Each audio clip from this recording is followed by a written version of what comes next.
Good afternoon. Welcome back, Manchester United fans. Welcome to United TV. This is quite a new channel. It's a bit of a fresh start. So if you are in the comments, please get involved. It is a community channel, so people will be having the comments read out. We'll be discussing a few different stories today, which will be looking at Manchester United transfers. It will be looking at left wing targets as well. But also, if you are able to share the stream, because this is new, I think YouTube will have no idea about this channel. It will have very little reach. But again, this is going to be something we can build up from scratch. Then please share it if you can and get involved in the discussion. This is one where I've been watching the news recently, last few days, and there was loads of stories about Diomande, loads about what the price is going to be. And I think we're starting to see exactly the same thing regarding other players. So at the moment, if you look at the news and look at what most people are discussing, there's loads of information about ROGERS. I mean, we know ROGERS pretty well. He's a good Premier League option. He's a good player. The first thing I've seen is that Aston Villa put a really high price tag on him, and to be honest, I completely dismiss any price tag you see initially. It's usually crazy. It's like every single player seems to have £100 million price tag. I think if you went back to September, I think even like Semenyo had a £100 million price tag. And we've seen, I think Dibbling had a £100 million price tag. At the moment, Aston Villa want 90 million for ROGERS. There's no way anybody should give Aston Villa £90 million for ROGERS.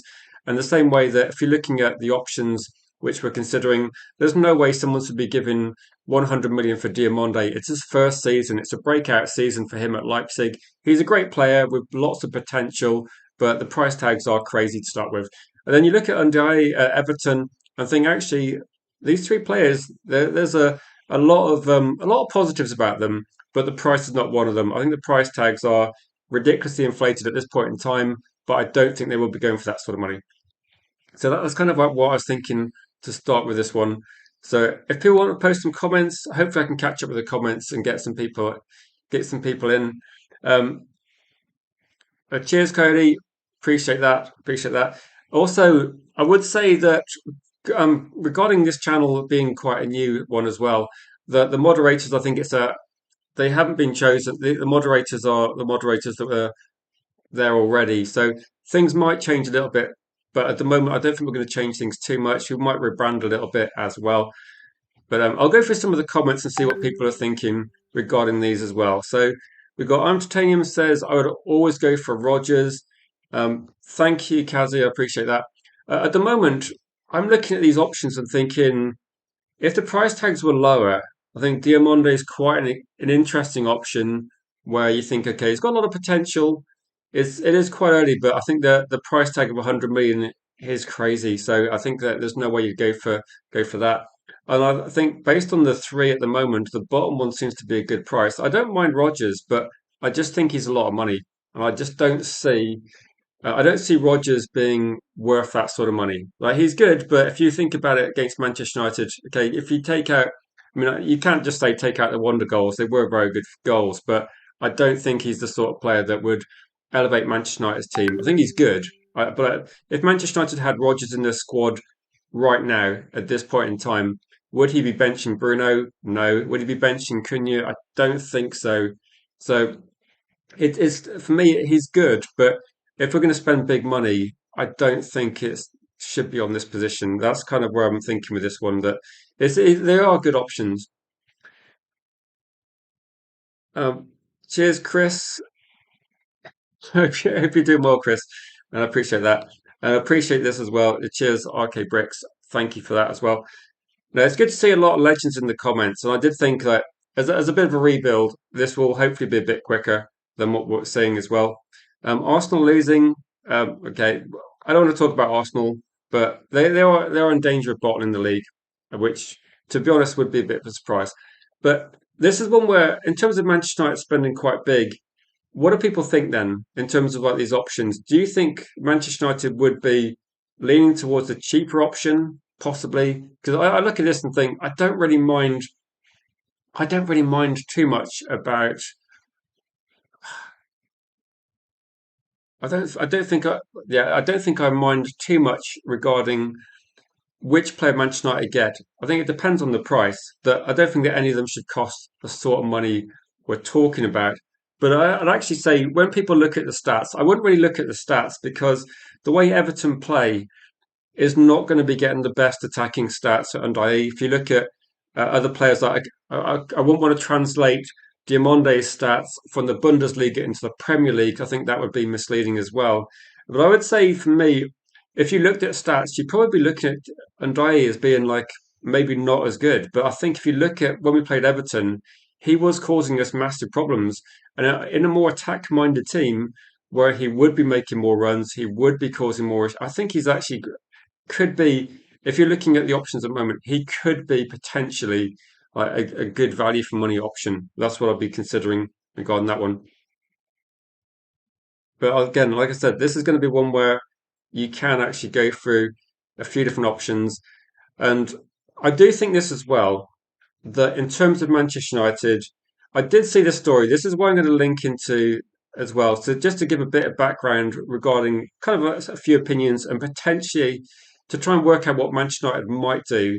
There's a story where Jim Radcliffe and other people behind the scenes are pretty much acknowledging that if you get the transfers wrong, it's a bit more serious than anything else. So at the moment, if Manchester United keep Michael Carrick, for example, and you've got other options, you've got other managerial options which they've been looking at and considering. If you get the wrong managerial option, I think it is a big problem, but you can make a U-turn from that quite quickly. So, for example, Ruben Amorim, if Manchester United, whenever they like Ruben Amorim got sacked, and we know there's been a bit of a bounce back since then, and things have improved under Carrick. So my thoughts here are that Manchester United are probably going to be looking at every potential option and looking at the least risky option. I don't think it necessarily comes down to the cheapest option because if you spend 40 to 50 million pounds on a cheaper option, let's say for Agate, like Agate was 50 million euros, was that 42 million pounds. He's a cheaper option than someone like Declan Rice. He's a cheaper option than whatever Tonali's going to cost or whatever Anderson is going to cost. But it's money wasted. And I don't think that they're going to go for the cheapest option. They're going to try and go for the best option. If you sign a player and make a mistake with signing the football player, you've got a problem. Like you've got a Sancho problem, you've got an Anthony problem. At the moment, Agate and Xerxes haven't really been up to the level required. If you get a managerial appointment wrong, then you can replace managers fairly quickly. As Nottingham Forest are almost like almost a throwback to the Watford era about how quickly they're going through managers. So you can get through managers quite quickly. I'm not saying that that's a good thing, and I think at the moment Manchester United should stick with Carrick because I think he's getting the best out of the team. But I do agree with like Chris's comment here saying Premier League tested is the only way.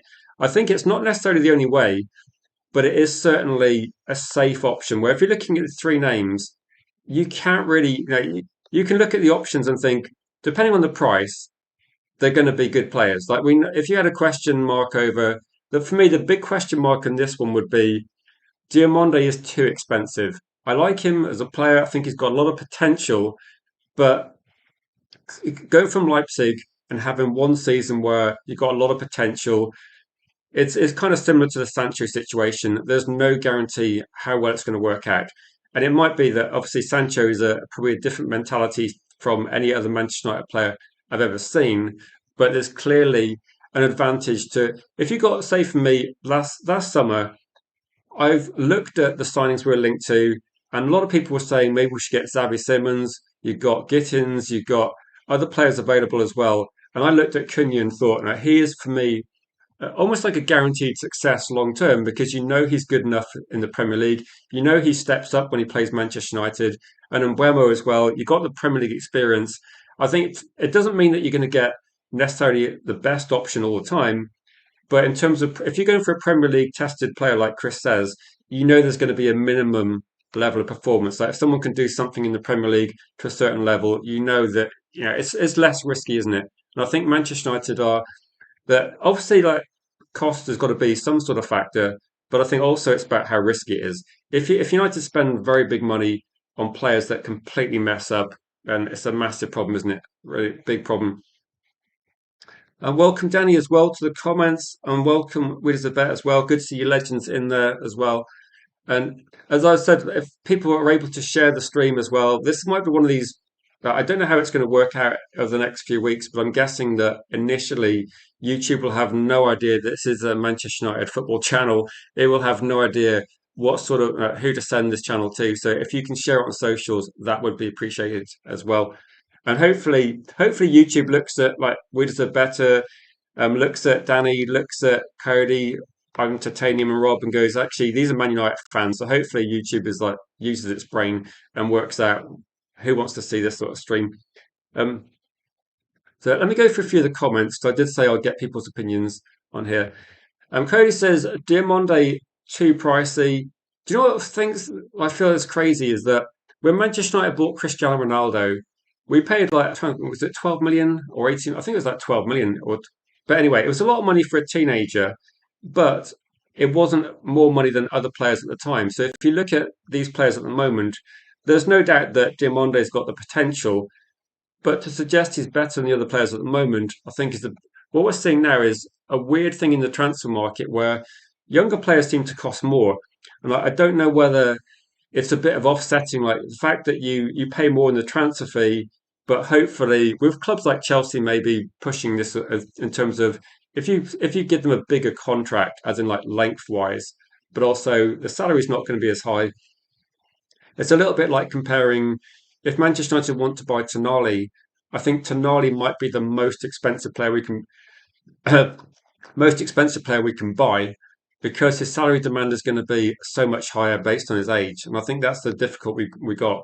You could see what happened when Mark Gahey, player in the sort of mid-20s, looking for a big career move, they get a huge salary, but they leave on quite a cheap transfer fee. So I think with United, if we're looking at players that are going to be cheap, then and older players might be potentially a bit cheaper transfer wise. The salary is probably going to offset that as well. So I think, to be honest, when you're looking at some of these players, you're going to spend a lot regardless of what. And if Manchester United, like we got on Buemo for 65 million plus add-ons, if we'd got someone younger that was of a similar level, he might have cost a bit more, but maybe the salary would have been lower. So I don't think transfer fees are everything. Like Diamande, the transfer fee is probably going to be very high, but his salary demand might be less than players like Rogers, possibly. Certainly, players that are going to be a little bit older would want a bit more. But I agree with this one. So the Diomande is too pricey at the moment. But to be honest, actually, if you look at Leipzig, Leipzig have been getting this sort of transfer fees, and they've been getting them every season. They've been getting loads and loads of money for players in. So if you look at players leaving the Bundesliga, where you've got Benjamin Sesko, you got I think Gittins came from the Bundesliga, Ekatike, Walter Maeder. All these players have gone for big money. So there's no precedent for these teams lowering the price. Like Leipzig, they don't need to get the top price. But one thing I've seen recently, a story about Diomande was that I think what we're going to see is that Leipzig want to give Diomande a new contract where they want to give him a pay rise and they're going to put a release clause in there. So the Diomande price, for me, it might be very, very similar to Semenyo, where what you see is he might well sign a new contract with Leipzig. Then there might be a release clause put in there that's going to be more sensible. So maybe it's going to be more like a 65 to 70 million price tag as a release clause, but that also gives Diamande a bit of thinking time and also maybe some development time. We saw that with Semenyo. I think he signed a 5-year contract with Bournemouth, and then they put in a 70 million release clause for the January. So effectively, it protected Bournemouth because it gave them a good player, and they had a lot of players leaving the club. But also, it did give Semenyo an incentive to play really well, which he did, and he was probably one of the players of the season up until January. And then that meant that he was definitely going to move in January for that sort of price. So I think I do agree with like Cody. He's expensive, but he is good. I'd say I would take Rogers for 40 million, and I at 30, Diamande at 30. The prices have been crazy, haven't they? Really crazy. It is difficult to say how much you can get these players done. I remember Tyler Dibbling was supposed to be 100 million, wasn't he? And in the end, he went for about 40. I think if you're looking at Diamande, I think because of the players coming out of Germany, the prices they've been getting for these players, I can't see like Leipzig. will have an idea they want to get certainly more than that. I think you could be looking at maybe somewhere in the middle. Like if you can look at like a 50 million, maybe that would be something where, I mean, most players that are good at that age, and I think he's still a teenager, he will be better in the future. So it's going to be quite difficult to see whether these prices come down at all. But in terms of this one, when we're looking at prices, I'm trying to think if Aston Villa sold anyone recently. And maybe you can see when you see players that leave, say, left Wolves, signed for Crystal Palace for like 40, 45 million. And also, I think when they lost, I think when West Ham sold Paqueta, he might have been about 40 million as well. So I think when you're looking at players in the Premier League, I don't think United can get a good deal regarding this one. Like Rogers has been very good. He's been a consistent performer this season, a big problem for a lot of teams, and he's gonna it's gonna be quite expensive to replace.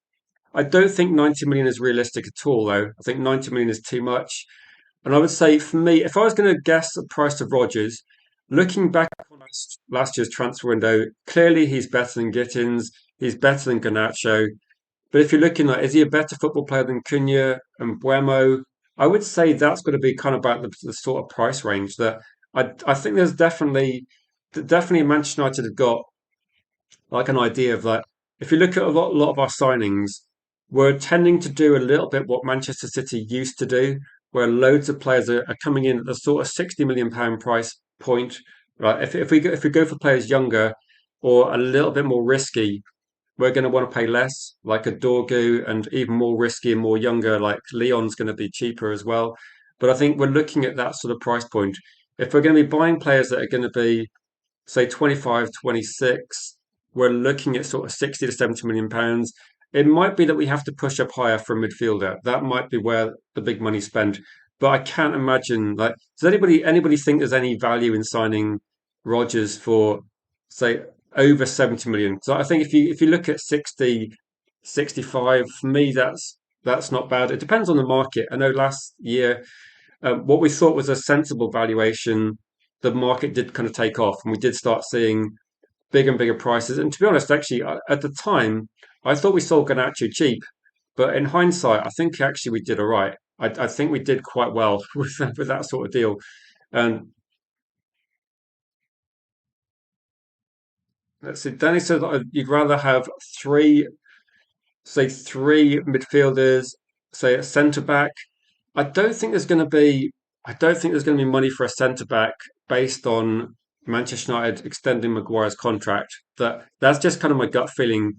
That if you look at United's centre back situation, you've got injury issues over De Ligt, which I'm not sure whether they see De Ligt as being someone that has to be replaced. But I think if Maguire had gone, then Manchester United have to look at it seriously. But I think Lissandro Martinez and De Ligt for me is a bit of a concern.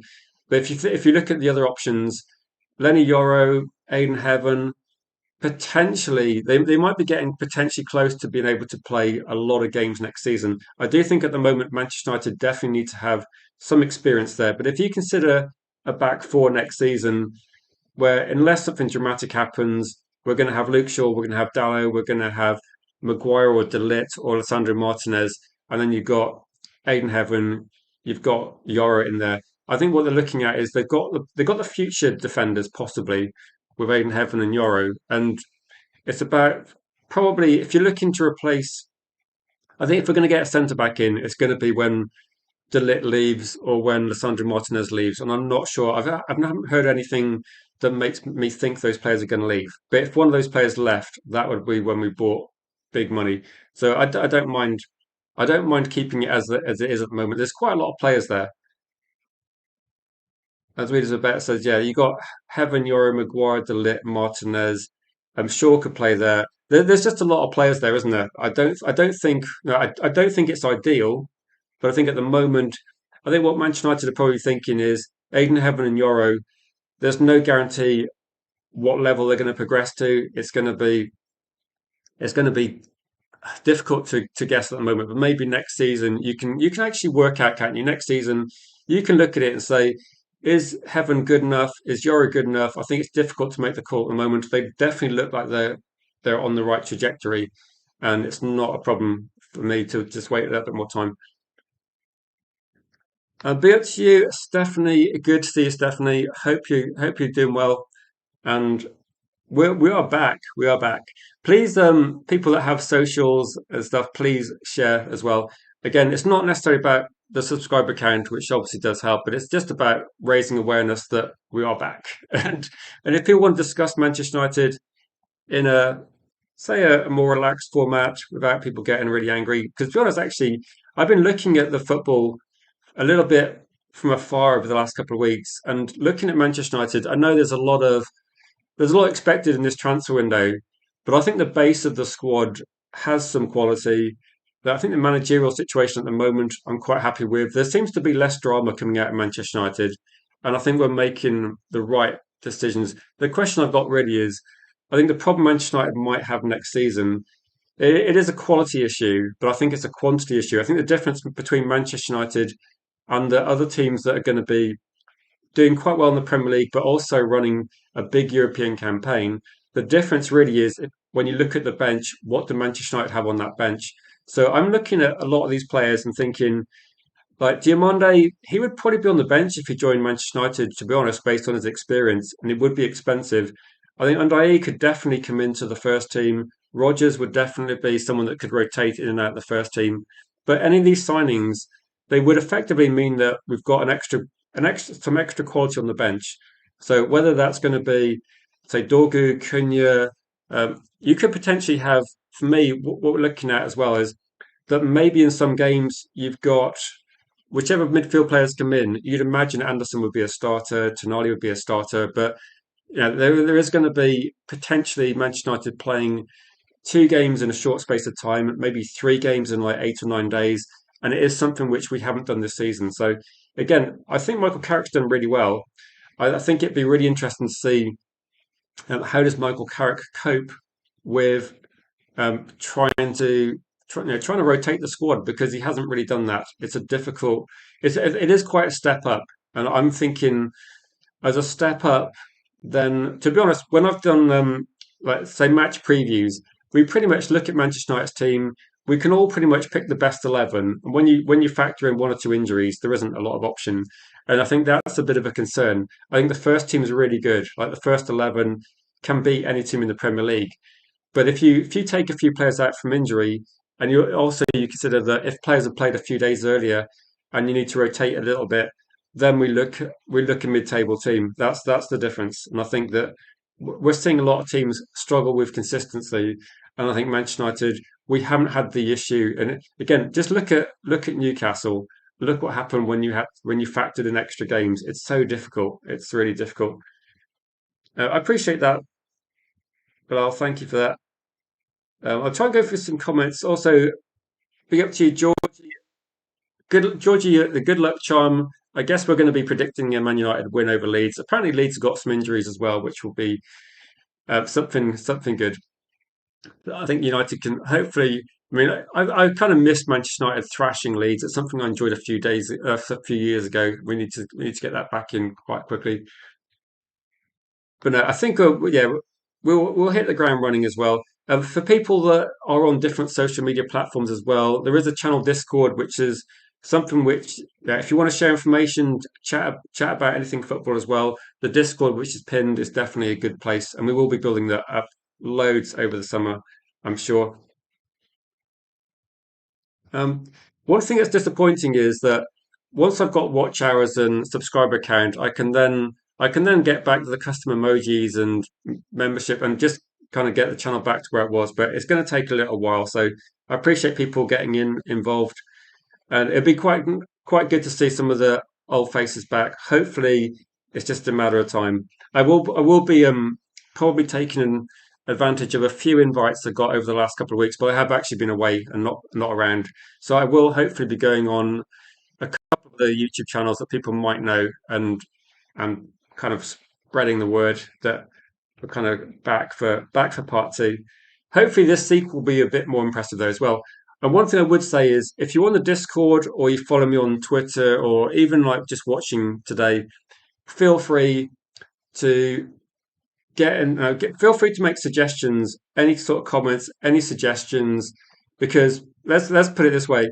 I watched when I was away. over the last few weeks. This is not against any other YouTube channel because lots of people watch multiple channels, but I just didn't feel like there was things I wanted to watch. So, and I think with this one is that I'm not really looking at what other channels do well and trying to copy it. I'm just looking at where I think there's just opportunity missed, and I think a lot of it is I think a lot of channels but they try to talk with more authority than they've actually got. I mean, let's be honest, we're not. I'm not. If I was good enough to manage a football team, I would manage a football team because I'd get paid a lot more money. But I think it's definitely. I don't think it's definitely worth appreciating that people have different opinions and people still have a lot of knowledge, and it's still like a lot of ideas and things out there. How many votes did my community post get?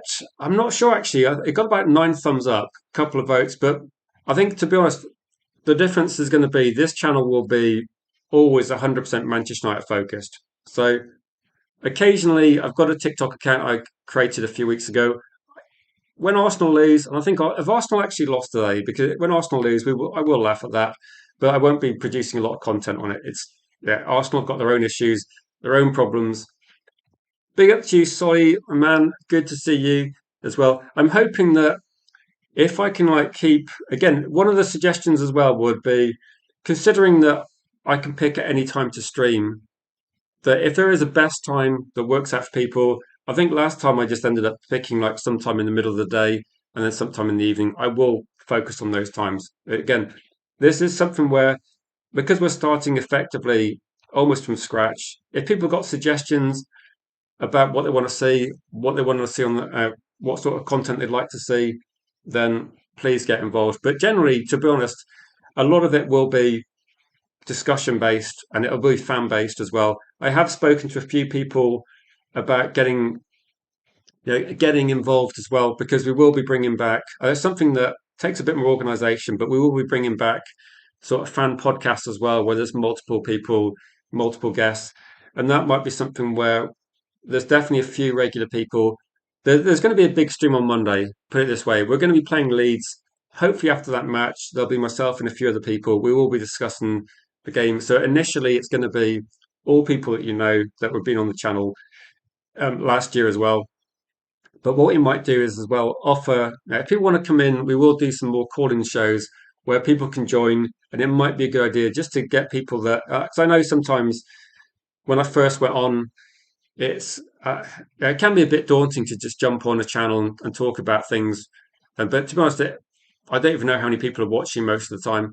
And I think the main thing is that people just feel free to express their opinions. And I think at the moment, it's quite a small community again, and we're kind of starting again. I think we can at least have a ground rule where, to be honest, if you think what I'm talking about is nonsense, that's fine. But just respect other people's views because no one's going to agree on anything at all. And I think the low point for football content creation last year might have been probably when you see Ruben Amorim getting sacked, and I think people just turned on each other for no good reason. I mean, let's be honest, the results were dreadful, and it was going to happen sooner or later. And I don't think there's any point in Manchester United fans worrying about things that have happened. I think there's a lot of positivity to look forward to the future. And for the first time in years, I think Manchester United have actually signed some good football players. They've got a good goalkeeper. They've got players that they've signed that have stepped up. Things have improved. Arsenal are losing. Do you know what I mean? It feels like if we could get in a time machine and go back to the summer and go, Michael Carrick, do you want to come and get? Do you want to come and manage us for a year? We could have been a contender. It feels a bit like that. That's kind of what I was thinking. That and actually a few days ago I was talking to my dad and saying, is there any chance Arsenal bottle the league? And we were looking at it and thinking, how we got that? They got 7 games to go. They got a lead of potentially what 6 points if City win a game in hand. And I was thinking it's unlikely. Like it would be if Arsenal didn't win the league this season. Make no mistake. I know YouTube's dramatic, but make no mistake, it probably would be the worst bottle job I think we've seen in Premier League history. Newcastle had a big lead, but it wasn't this big at this stage of the season. Manchester United have lost leads before, but Arsenal have literally had no competition for most of this season. They were way ahead of everybody, and if they lose it from here, then I'm not going to be. I don't care if Arteta gets sacked or not, but it would be strange to see how do Arsenal fans keep going if this happens? But it also would say to me is that how far are Manchester United away from challenging for the league? And I would say this: if Manchester United fixed midfield and they got, say, I don't know, like Undaye or DIOMANDE, or they got one or two other players in around the club, maybe a defensive player, maybe an attacking player, potentially a striker backup. I think Manchester United are actually not that far away if we only had the Premier League. I'll say this: that I think if United finish third this season, which I think has got they got a good chance, like third or fourth, I think would be the minimum at the moment. And I think if Manchester United then go into the next season with similar squad, but obviously a few upgrades, hopefully, and we finish a similar sort of position, but we're running a Premier League campaign, I think that will still be improvement. I think that it's really difficult to assess how well Manchester United are going to do with all the extra games. Like it's going to be it could be an extra 15 matches with cup runs, and that is a lot of extra football. Manchester United, we haven't really played more than one game a week, apart from a couple of times. And when we have done that, it's coincided with quite bad performances, like the Newcastle loss. And so, for me, it's a bit of a concern about how well we can do when we play extra games. And I think at the moment, can you imagine last season if Casemiro had to play twice a week? When we had AFCON, if we were playing twice a week, it would be a bit of a disaster, wouldn't it? There wasn't a lot of options there.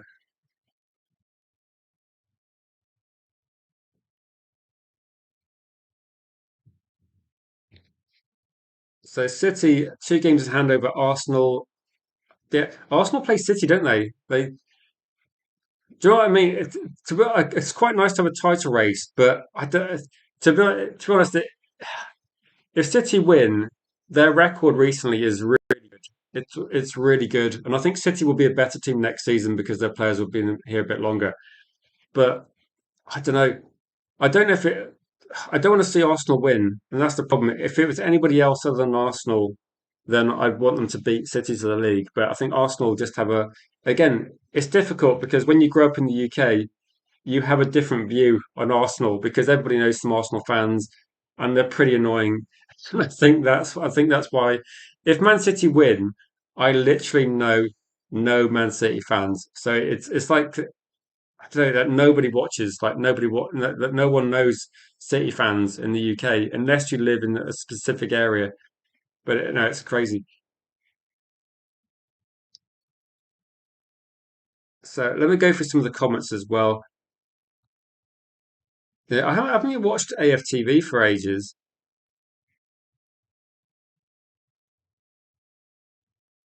So surely Arsenal can't bottle it again.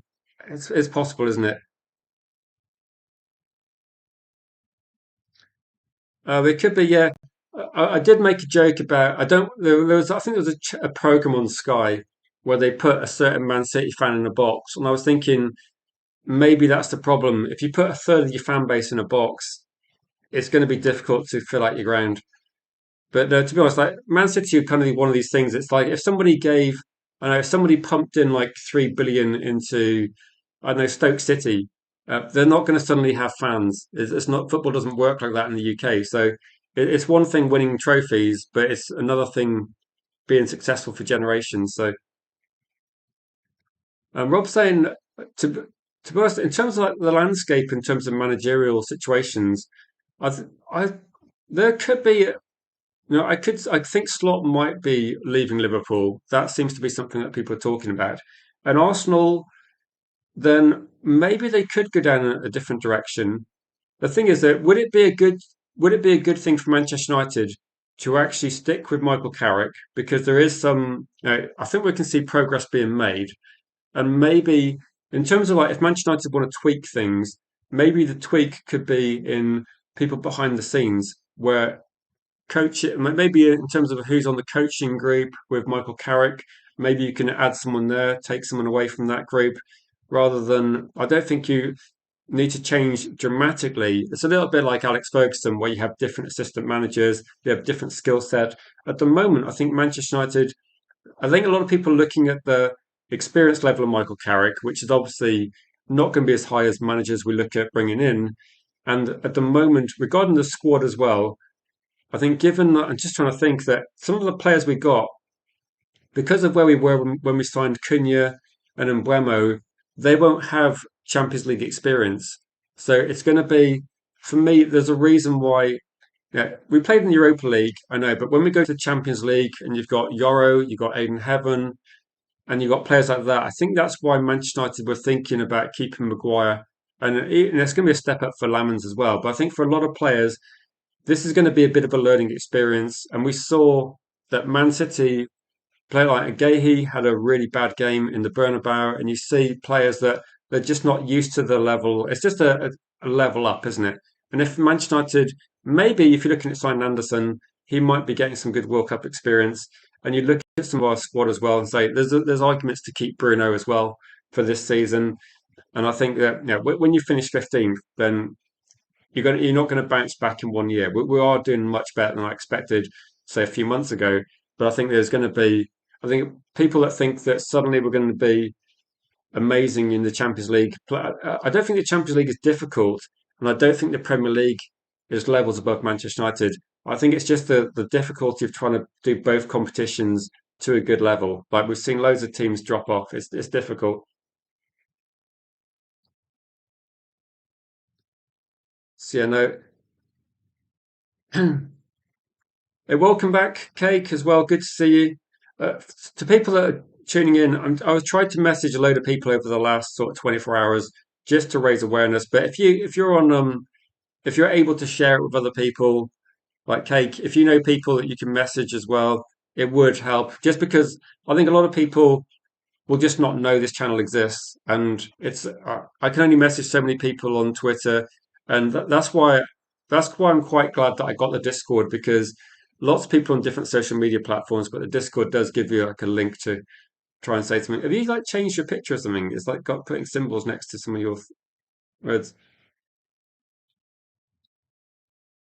But okay, if anyone's got any Manchester United questions, then please get them in. I know when I do these streams, I tend to be rambling on quite a lot. The big story though that I was going to cover, I put these options up there just because I think there's a lot of options. And I think what we're going to be seeing at the moment is if you remember the transfer stories, when people are trying to do transfer stories every single day, they're going to run out of material fairly quickly because there isn't lots of new news. I think what we're seeing here is that Manchester United are pretty much just going almost like down a list where they go, right, Diomande, how much is it going to cost? Speak to the club, speak to the player. And it's the same situation with Manchester United. Do you remember the situation last season where there were so many goalkeepers and it was like, right, are we going to? Emi Martinez was linked. We talked about Ollie Watkins. We also talked about other players such as, at the time, it was like Sesko or Watkins. It was Emi Martinez or Lamens. But at the moment, like Morgan Rogers seems to be an obvious candidate. He's playing well.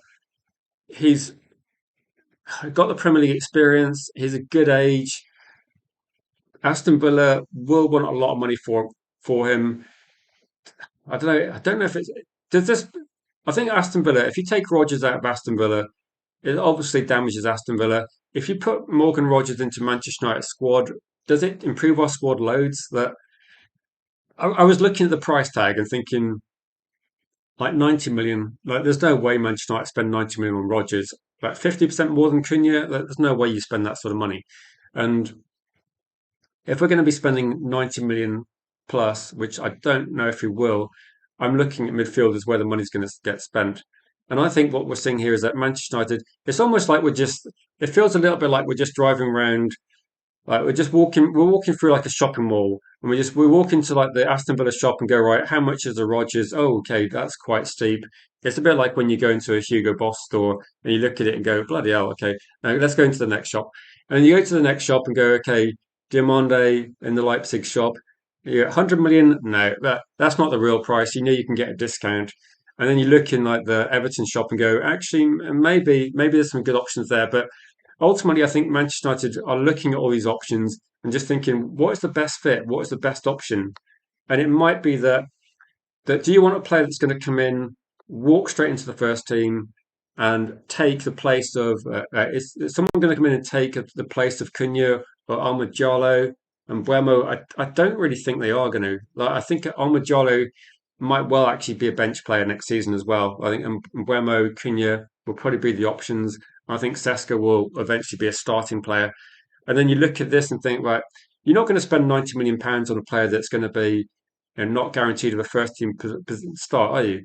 You would spend that sort of money on a Casemiro replacement, and I think that's where most of the money will be spent. And I did actually, I know we last season we were talking a lot about financial situation, and I haven't really mentioned that today.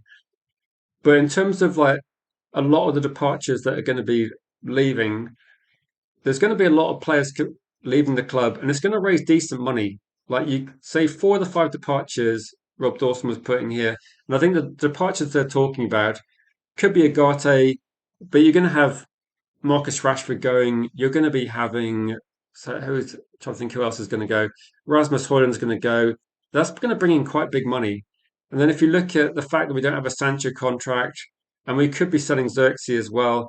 Anana will be gone. I don't know how much he's going to bring in, but again, all these prices add up. But the Rasmus money, Marcus Rashford money, something for Xerxes or Agate, it's actually quite big money, and they're going to be that's going to go a lot towards. To be honest, they could buy a midfield player for that money as well. So it's going to add to the budget.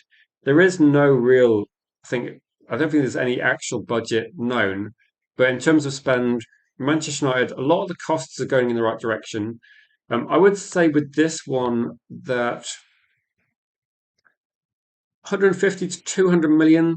I would say United have got to certainly, have got to certainly spend that sort of money. If you think about it, then a year ago we looked at spending. I'm just going to put that comment there because it reminded me of something.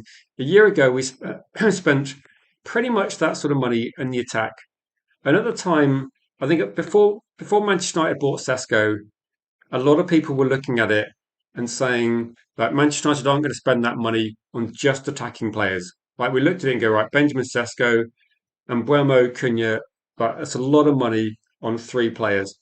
And when people look at midfield, I think United need to spend 150 to 200 million pounds on potentially 3 midfield players. It's a lot of money, but it's pretty much what we did last season. And if you look at it, Anderson would be expensive. Tonali would be really expensive. But then you've got Goumet, you've got Buwadi, you've got Angela Stiller, who is potentially available for around about 50 million. And then you've got also Joe Gomez as well, that's talked about. And when you start looking at 3 potential midfield signings, you've still got Kobe Manu in there as well. Then you don't have to spend £80 million on every single player. You can get some cheaper options as well because some of the players, whether it's going to be a Hayden Hackney, I think James Garner's actually improved a lot as well, Cake. I think he's I've no idea what his contract situation is. I believe Everton want to get him on a new contract because Everton want to probably charge a huge amount of money if he does leave the club. But no, there's definitely options there. And I think also some of the options coming in from midfield will not necessarily be first team players as well, because they might be that they play midweek in European games, or it might be that some of the players coming in will be first team regulars. For I guess like someone like Anderson, you could get 2 games a week. Would Mainu play 2 games a week every week? I don't know, but it does give you options and it does give you a bit of variety. And I think United do need to actually look at if you're trying to replace Casemiro. I don't think there's a player out there at the moment that does everything Casemiro did. I think Anderson might be one of the closer ones in terms of very good defensively. It's going to be massive engine in midfield. I think he's going to also improve loads over the next couple of years. But I think United are looking at multiple options. I think when you start going for 3 players, that you're going to start looking at maybe if James Connor's available for not a bad deal, or Hayden Hackney's available for not. And again, some of this might be dependent on if Michael Carrick's still there, which I think he's going to be there. Then maybe what we can see is that he might have a little bit of influence in terms of like who can come into the club.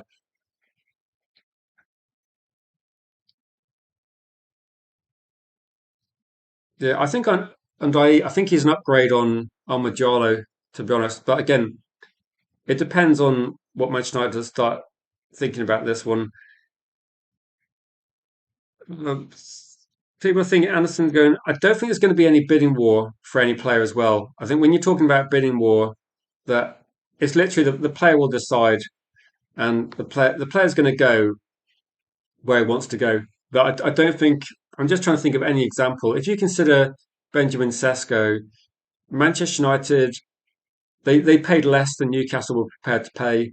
If you look at Manchester United trying to sign, I say actually look at Liverpool trying to sign Mark Gahey. Man City got him, and he cost less than people thought he was going to cost. And we got, I think, Mbuemo, Cunha, and they decided they wanted to join Manchester United. So I don't think that there's a bidding war. So in a way, it's actually quite a good thing because in the past, Manchester United had got players like Sancho by just overpaying. Like we just put and actually Anthony as well. We just pay too much for these players. So I think what we're seeing now is that players want to join Manchester United, or they want to join City or Liverpool, wherever they want to go. The players make the decision, and then the clubs negotiate a price. And to be honest, apart from a few outliers, like I'll say, Wirtz was a bit of an outlier. Isak was an outlier. So Liverpool overspent a lot on certain players, but I think everything else was fairly comparable. Ekatike was a little bit more than Sesko and a little bit more than Walter Maida when you consider add-ons. But Ekatike looks like a little bit of a better player at the moment. And if you look at like Garnacho was cheaper than Cunha, but there's a reason for that. He's not as good. And Buemo, um, the price he was compared with other players, I think most players were kind of about an appropriate value. Like Manchester United spent 60 and 65 or 62 and 65 on two good players in the Premier League. And I saw players like Gittins costing 60, Alanga costing 60. I don't think we haven't overpaid. Question from Bilal, is the lit done? I read somewhere a few weeks ago that, or actually maybe it was a couple of weeks ago, that maybe Delit doesn't play the rest of the season, but I'm quite concerned about Delit that he's definitely. I think I upset some people on TikTok by saying that I would actually I would seriously be considering moving Delit on because it's looking at a stage where I don't know what the situation is regarding his injuries, but if you take emotion out of it and just look at a player that he's just not available, and I think he's good, but I don't think he doesn't. We weren't winning every single game when De Ligt was playing. He's a good Premier League player, but he's not an outstanding player. He's good, and I think he's reliable. And we definitely, we need someone with his experience. But at the moment, if De Ligt doesn't play for the rest of the season, it's a difficult conversation, isn't it? That he only cost, I think he cost 35 million. It wasn't huge money. The concern I've got is that I'm not sure where De Ligt would go after Manchester United if he doesn't play for a while now. And if he does come back, are they going to be able to fix his injuries? I don't know, it's one of these things, isn't it, where De Ligt and Lissandro Martinez, you just can't rely on them, and it's difficult. I think my kind of gut feeling is that Manchester United will have to move on from De Ligt in about a year's time. That I don't think he goes anywhere this summer. And if he doesn't contribute much the season after, I just don't see there any point in because De Ligt will eventually, he'll just be surpassed by Yoro and Aiden Heaven because they can play games. And Manchester United will probably sign a replacement for him at some point. They're not going to wait forever. Based on his age and his injury record, for Bayern Munich, 1 or 2 years before he joined us, he'd missed a lot of games as well. So again, with anyone that's had any injuries or been following football for a long time, once you start getting more and more injuries, it tends to be that you're just going to get worse. So it's really difficult. Jim said everyone's concentrating on players coming in. Yeah, we definitely need to make sure that. To be honest, I think what Manchester United have done in the past is the way we made sure players left was like Anana's gone out on loan, but you've got Lamens coming in. Like Anana has no future at the club, so if he wants to play football, he has to go. And I think the players, I think the pennies drop for some of the bomb squad. They know that if they want to play football, football again, it's not going to be at Old Trafford. I mean, the thing I'm looking at as well regarding, say, De Ligt, Lissandro Martinez, Mason Mount. I mean, to be honest, it feels something of a borderline miracle that Luke Shaw started every single game. But to be honest, I would still plan for Luke Shaw's replacement as well. That's something that United do need to do. But if you're looking at the squad is quite small, and when the squad's quite small, that one thing Manchester United need to do is if you're going to sign players, like again, injury issues should be a criteria. I think, in my opinion, like you should always be wary about players that have got long-term injury issues. But in terms of like, I think the way football is at the moment, there's more and more games, and the Champions League now.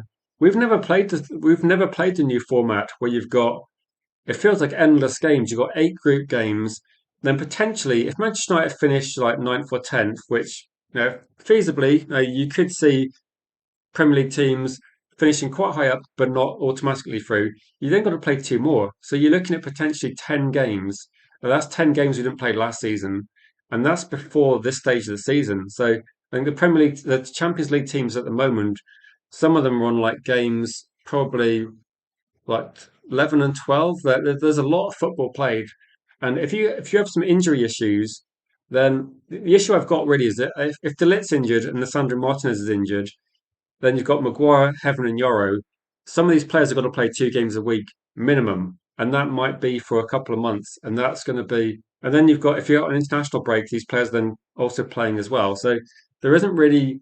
This is going to be one where the difference between not playing in Europe and playing in Europe is actually getting greater in terms of like the financial benefits of being in the Champions League are more, but the demands are way more. So having a reliable squad is one thing. I think we need more depth, and I think Manchester United probably just looked at it and thought, if Maguire leaves, then they need to sign someone to replace Maguire, and probably spend a decent amount of money. And no, it's really difficult. So De Ligt and Martinez. Do you remember when Manchester United had? Trying to think, Luis Saha, who was like really good, but just had injury issues, and but at the time, Manchester United had other strikers and it wasn't a problem. But the problem that United have got in defence is that Heaven and Yoro probably aren't ready to be a starting partnership, just those two. But they do lack a bit of experience. And if you're playing Champions League matches, you would want some experience around them. Unfortunately, I think we just got unlucky. De Ligt, Lissandro Martinez, and even Maguire at some points as well has some injury issues. So you've got three players there. And to be honest, I think most people are thinking, like, where's our mid-20s Premier League player that's going to be week in, week out centre back that we're going to, like a Mark Gahey, where's that in our team? And we don't really have that. And that's a bit of a concern. You'd imagine that Yara and Aiden Heaven are good signings for the future, but in the short term, I don't know, it does concern me a little bit. So if I can look at the poll results, hopefully I can bring this on screen.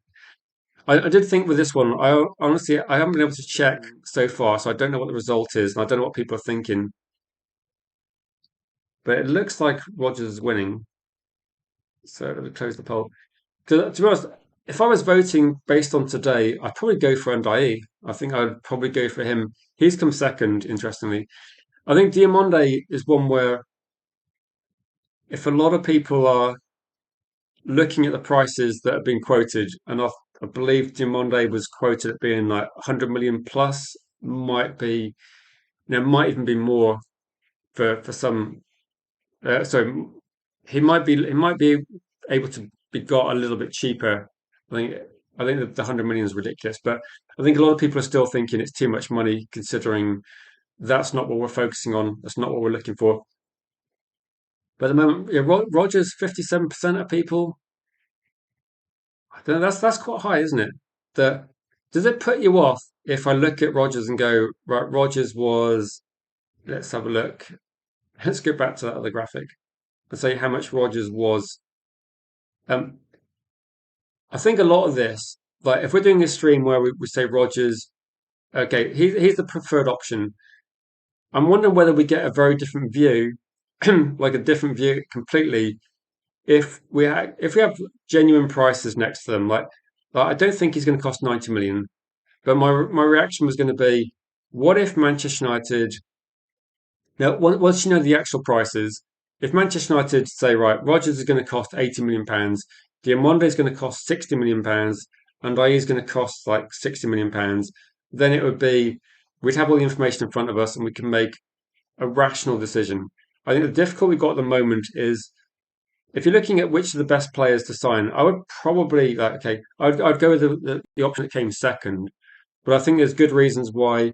If Diomande was cheap, I think there's good reasons why he might be a very good signing. And but I think you would be looking at probably leaning on Cunha and Dorgu in more games next season, but also no, it's one for the future a bit more. But it does represent a player that in a couple of years' time you could see being great. But in terms of like initial impact, he's probably not going to be benching any of the first team players at the moment. And Rodgers would be someone that if Manchester United had a weakness in attacking, which I don't think we do because we're scoring a lot of goals, then Rodgers would be maybe a good signing for that one. It is really difficult. How old were Jones and Smalling when we gave them the reins? Says Solly. I suppose the difference was trying to think when we got Smalling and Jones, then they had played in the Premier League a little bit. They already played in the Premier League as well, hadn't they? Smalling were at Fulham, Jones at Blackburn, and Jones was looking pretty good at Blackburn when we bought him. The difference might be that Aiden Heaven was an academy player when we got him. He definitely needs more time. Um, Yoro was playing in a different league. He definitely needed a bit more time.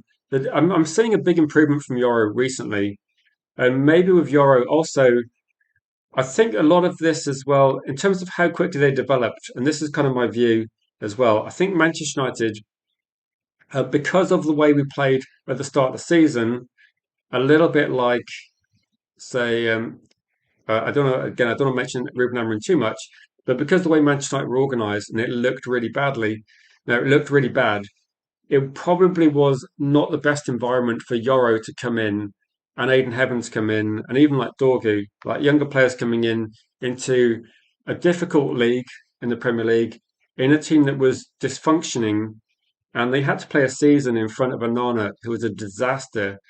And then the start of this season they had to play in front of Bindia. So it's taken like I think a year and a half at Manchester United before Manchester United have actually had a sensible setup and an organised team for Yoro and Heaven to come in. So I think there's been a difficult experience for them. It's a learning curve for sure. And maybe what we're seeing is that they're starting to improve as well. Also, behind the scenes, Manchester United's coaching in terms of younger players has been dreadful. That's something that we haven't talked about for ages, but no player I can think of had been actually improving or developing. And we see Garner leave and improve, we see Alvaro leave, and we're just seeing players actually disappear off and just not really improve. And now we're seeing that maybe like Ruben Amorim's coaches were inexperienced, they weren't particularly good. The team behind Carrick is actually a lot more experienced. We got some more quality in there as well, and we're actually starting to see sensible and also improvements, aren't we? We're seeing Aiden Heaven looks better, Yoro looks better. We're seeing a more organised Manchester United. We're seeing players that know what they're doing. We see formations and tactical approaches that make sense, and we're seeing players look better and improve. So I think Headman and Yoro, if Michael Carrick had been manager and we had Lamans in goal a year and a half ago, I think we might have a different view regarding our defence, and maybe Yoro, Aiden Heaven might be looking better, and we might be looking at Maguire and going, actually, we can let him go. Like we can put Yoro in every single game. It might be that we were a bit further along. I honestly can't remember how old Smalling and Jones were. But I think they came into a better functioning team with a better setup, which might have helped a lot. Also, don't forget United actually had some good players then, and we had some match winners. And probably started Rooney and Van Persie, didn't we? So it could be okay. I think the Maguire thing is just a 1 year thing. I know people are getting are not happy about it, but it's just a 1 year thing. So shame we have a good relationship with PSG. Yeah, it's a shame we didn't get some of the players before they went there. That would be a crazy thing, wouldn't it?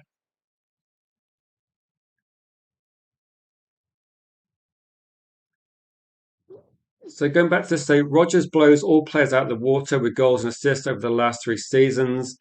Yeah, Diomande is basically this is his season, isn't it? It's the first time he's played in top level football in Germany, and he looks really good. Diomande is just one of these players that you pretty much got not a lot to go on as a fan. You maybe have more to go on if you got the network that Lavell's got, and that might be why we're interested in him. He would be it would be a bit of a gamble, wouldn't it? It's not like when we looked at Lamans, I said Lamans was a no-brainer because he looked like he had loads of potential, but he was quite cheap.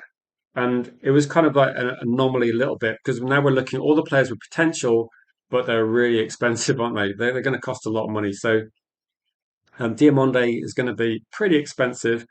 Um, Undaye's output, I'll say this. I did say this at the very start of the stream. I think the output for Undaye looks quite low, but you've got to consider that David Moyes is not the most attacking manager in the world. And I think when we played against Everton, I think Everton when he was running at our team, he looked pretty good. I think Undaye is one of these players where if you put him in a different team, I think the output will no, there you go, will go up. I think the ceiling's I think the ceiling's higher for Undaye than what you see at Everton. But I think Everton definitely play in a more reserved manner, which will reduce his output. So it's a little bit like trying to think of other examples. It's a bit like Manchester United signing players from, say, like Mbuemo, that when you're at Brentford and the way you're playing, where you score a lot of goals, you concede a lot of goals. He's a penalty taker there as well. I wasn't expecting as many goals from him because he's not going to be the penalty taker. I think the stats you see from Unai are probably limited by the way Everton play.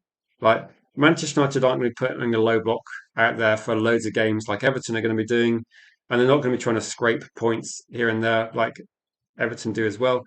And maybe the output would be elevated a little bit. I think sometimes teams, but football's changed a little bit, isn't it? So some teams are happy being very disciplined to the point of being pretty boring and negative, and that's probably what we're seeing. Believer benched again. Yeah, it could be that it could be like that. Belieber's like mentioned a little bit, but I think Belieber's definitely one of these players where Manchester United like the look of Belieber, and now what they're doing is they've seen better options out there, and maybe with this one, I could see a deal happening, but only if Brighton lower the value, and I don't know if Brighton are going to lower the value. Like Brighton are just they just want a lot of money for these players, don't they? They just want too much money. So at this point in time, I don't know if that's going to happen.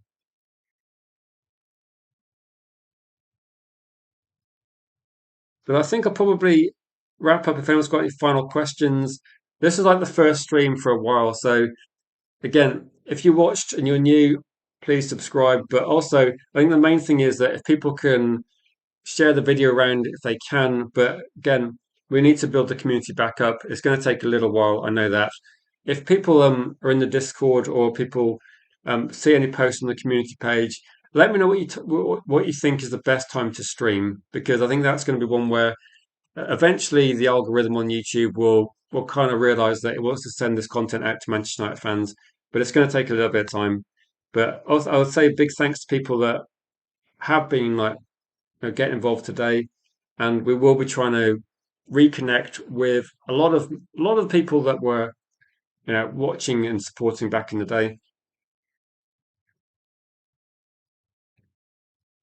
Cheers for this, and it has been quite nice that a lot of people have been reconnecting with this one. I'm trying to think, missed 9 a.m. and one. Yeah, I really struggle with 9 a.m. What I could do is like try and bring back 1 p.m. slots to start with. It's going to be a bit difficult because there's less news around at the moment. But I think if I do 1 p.m. or something like that, that will be that'll be sustainable. I think on the weekend it's a bit random because there's a lot of games, so people probably going to be watching those games. I'm just trying to think of what I could do because at the moment I think the other channel took it was basically years to build up to that point, so it's going to be difficult. But the fact that we've kind of got like at least 10 to 15 people I know in the chat already, that's pretty good. And maybe if if I can go on, there's a couple of channels like Tactical Devils that have said a couple of weeks ago I could go on there. So maybe that would be one way of like fast tracking a little bit. I might message people behind the scenes and see if people can redirect to the channel that does have like has like similar sort of viewers, and maybe that could help as well. But if you're not on the Discord or on the Facebook group, please get involved in those, and that will definitely help. No, I appreciate that as well. I kind of miss doing it. It's a bit frustrating, and it's a little bit annoying that it's a bit of a backward step because, to be honest, I still have no idea what the issue was, and it's still pretty vague. So I think the main thing is uh, every single stream is going to be Manchester United content. It's going to be Manchester United news. It's going to be very, very focused. There might not be watch longs initially, and there won't be watch longs that have no view get and no host on. That will be something we stop because that might be picked up by AI scanning. And if you can hype the video as well, that's appreciated as well. But I think just if you one thing you can do is when the video finishes and the stream finishes, if you leave comments, then it shows YouTube there's interaction on there, and YouTube will know what channels you guys watch. So it will be the sort of situation regarding that. So if you watch the things that YouTube, this is kind of like one of the things that YouTube likes. If you watch a channel and then after the channel finishes streaming, if you rewatch bits of the stream, that will help. If you post comments after a stream's finished, that will help because it'll basically say to you, it'll say to YouTube, oh, okay, this guy likes this channel or this person likes this channel. They get some value from it, and that could be something that definitely helps. So if you've got some time later in the day and you missed some of the stream, if you want to rewatch back stream but parts of the stream or just leave it running somewhere, that will help massively as well because it'll send to YouTube that this person likes it. So it's going to be a bit of a long journey, I think, but maybe that's what I was thinking. If I do like 1 p.m. or 12:30, it would definitely be something that people just need to get familiarity back with it, don't they? And I think maybe the weekend isn't the best time to start, but we've got to start somewhere. So apparently, Carlos Belieber has got a knee injury that caused him to miss crucial preseason preparation. I've heard that there's a few things behind the scenes regarding Belieber. I think it's one of these things where if it pushes the price down, I don't mind too much. It's not the worst issue.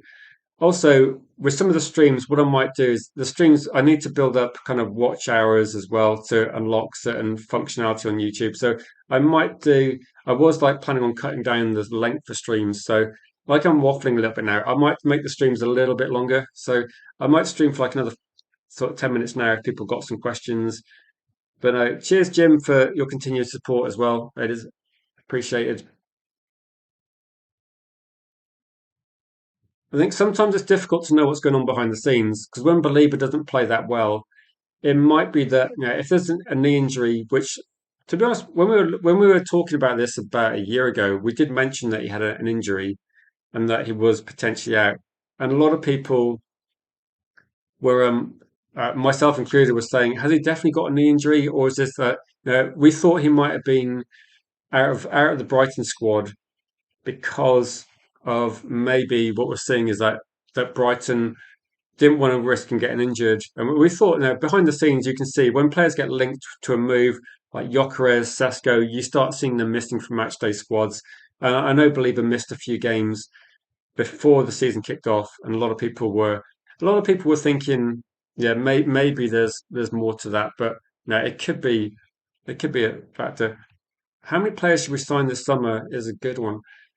I think it is like a minimum, and for me, midfield, you've got to be three midfielders, surely. And you've got to replace Casemiro, Agate, and Toby Collier as like your options in your squad. I think you've got to have three midfielders. And then I think United seem obsessed with a left winger. So you kind of feel they're going to sign one of those. I would be looking at it thinking, where's our Sesko backup? I think United should be starting every single match with a striker on the pitch.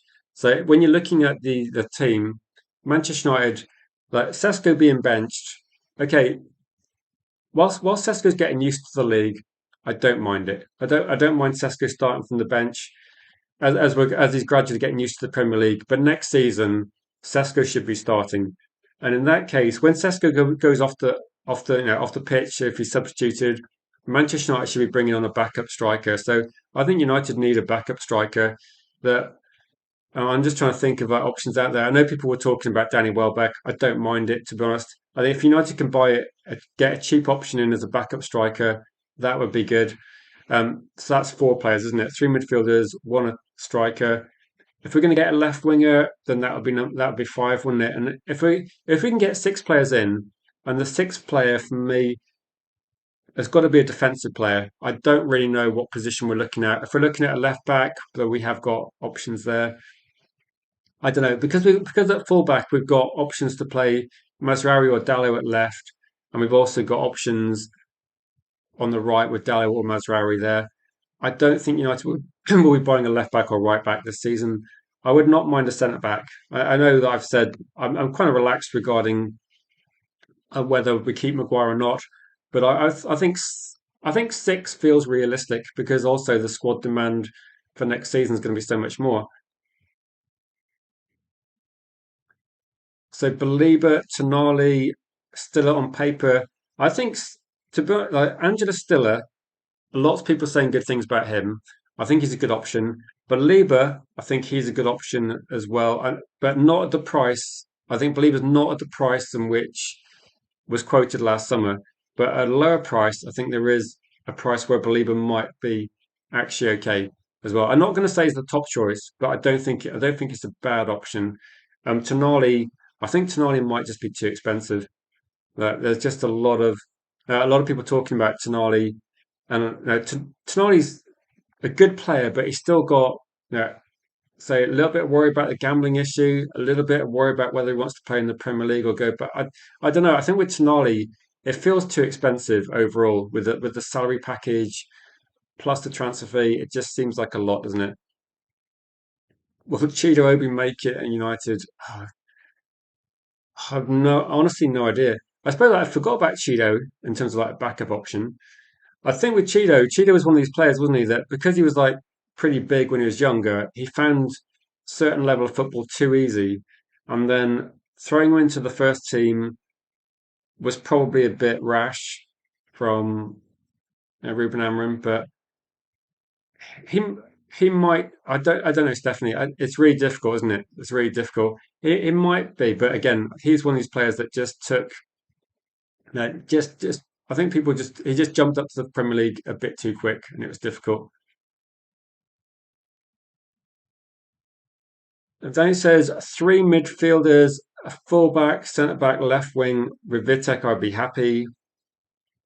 Yeah, Vitek has pretty much said that.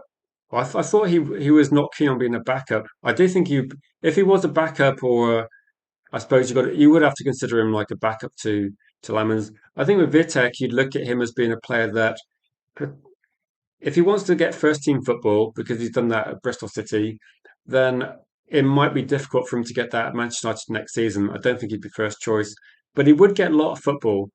I suppose it's difficult, isn't it? If you're a young keeper, you want to get regular football, then we've seen like with Man City, they had a couple of good goalkeepers. Trafford's going to be frustrated and he'll probably want to leave. I think with Vitek, if he wants to leave, Manchester United will probably sell him and use that money to buy a backup goalkeeper. And there's good backup goalkeepers out there, so I don't mind. But I'm not sure Vitek's happy with that. I'm quite relaxed whether he's the backup goalkeeper or we get a different backup goalkeeper. So SCR, I can't remember what SCR stands for now. But in terms of how things are being changed regarding financial rules, then Manchester United can spend a lot regarding financial rules. It obviously depends on how much money Manchester United want to spend. But at 180 million plus, with further 200 million we could dip into. Also, there could be okay squad cost ratio. That's kind of like but people that watch other sports, NBA always had a thing where you could spend a certain percentage of your I think it was like 50% of your turnover on salaries. And Manchester United have this benefit, I suppose, where our turnover is very high, and at the moment the amount of money we're spending on salaries is pretty low. So we're actually in quite a good position financially if the owners want to invest properly. And So there's an extra. Okay, there's probably a 30% allowance. Is that because the rules are changing? Is that like a little bit?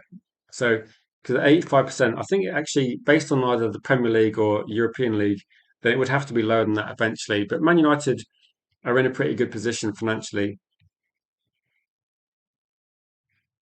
Yeah, in terms of like Dumfries, then I don't know because Man United were looking at Kirkes and Dumfries, that Frimpong.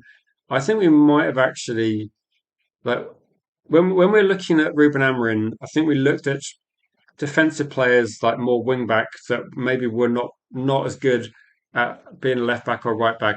I'm not sure whether some of the players like Frimpong might have been a good signing under Ruben Amorim. I don't think he'd be a good signing now. So it's probably going to be one where you look at him and go, yeah, no. I think Dumfries, 28, 29, it's just too old. And also that I, I think that the amount of money they want for him and whether it's going to work out or not, I don't think that United are going to be signing players that sort of age that aren't in the Premier League already. It would be a bit too expensive. Yeah, Europe is 70. So so there should be three midfielders, left back, striker, backup, and left wing.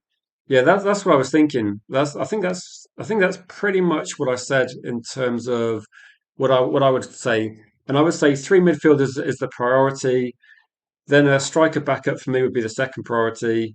Left back potentially because Man United they've got Luke Shaw, but also they've got potentially Dog play there. But I think they're looking at a couple of academy options as well. You've got a Mass coming back, or you've got. We did try and buy a young left back. I think we're looking at younger players in that position. I think the idea is that Luke Shaw will be there, but I think what we might be looking at is maybe someone that's going to be a left back for the future. So I don't think there'd be big money. So they could get a left back, but it wouldn't be big money. And then the striker backup again. I don't think it needs to be big money either. And the left wing situation, though, it does seem that that might be where if they do spend, they might spend quite big. They seem to have this obsession with like getting a left wing position. I don't know if that's where they think like Cunha, they want someone that's more an out and out winger, and then maybe Cunha can actually play inside a bit more. It's possible, but either way, I think there's definitely a few options there as well. Hey, big up to you, Ron. Appreciate you tuning in. It feels a bit like a, the first stream. So yeah, welcome in at the ground level, Ron. Happy to have you in the comments. And the big stream we'll be planning is anyone that watches football. I know some people in the comments might not be watching might not be big football fans, but there will be a big stream and there will be a few guests as well planned for after the Leeds match. Hopefully that'll be one where we can get a few more people involved as well because there'll be a lot of interest. We can try and capture that interest as well. And hopefully, if Man United beat Leeds as well, it's going to be a fun stream to talk about things.